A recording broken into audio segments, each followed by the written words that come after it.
द्वापर युग में एक गुरु अपने शिष्य के साथ गहरे जंगल से होकर कहीं जा रहे थे। घना अंधेरा और पंछियों की कर्कश आवाजें माहौल को रहस्यमय बना रही थीं। अचानक शिष्य ने देखा कि दो हाथी एक दूसरे पर भयंकर प्रहार कर रहे थे। शिष्य ने हैरान होकर पूछा, गुरुदेव, ये तो सगे भाई हैं, फिर ये आपस में क्यों लड़ रहे हैं? गुरु ने गहरी सांस ली और बोले, वत्स, ये दृश्य इस बात का संकेत है कि कलयुग में भाई भाई का खून बहाएंगे, रिश्तों की मर्यादा टूट जाएगी। थोड़ा और आगे बढ़े तो एक और विचित्र दृश्य सामने आया। एक विशाल पेड़ पर दर्जनों पक्षी बैठे थे। अचानक वे सब अपने ही घोंसलों को तोड़ने लगे और डाली काटने लगे।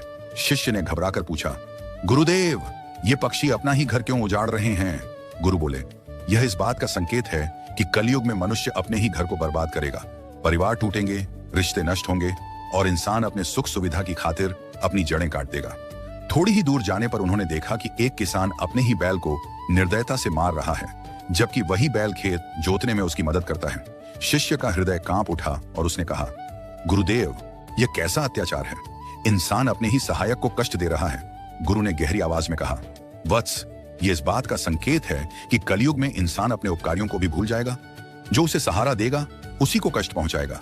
यही स्वार्थ और अधर्म का युग है। जंगल का रास्ता और गहराता गया। अचानक शिष्य ने देखा कि एक भूखा कुत्ता अपने ही मालिक का खाना चुराकर भाग रहा है। गुरु ने शांत स्वर में कहा, वत्स, यह इस बात का संकेत है कि कलयुग में नौकर ही मालिक से विश्वासघात करेंगे। जिसे घर का सहारा मानोगे वही धोखा देगा। शिष्य ये सब दृश्य देखकर सहम उठा। उसने गुरु से कांपते हुए कहा, गुरुदेव, क्या कलयुग इतना भयानक होगा?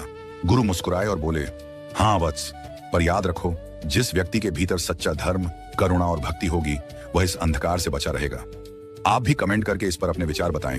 धन्यवाद।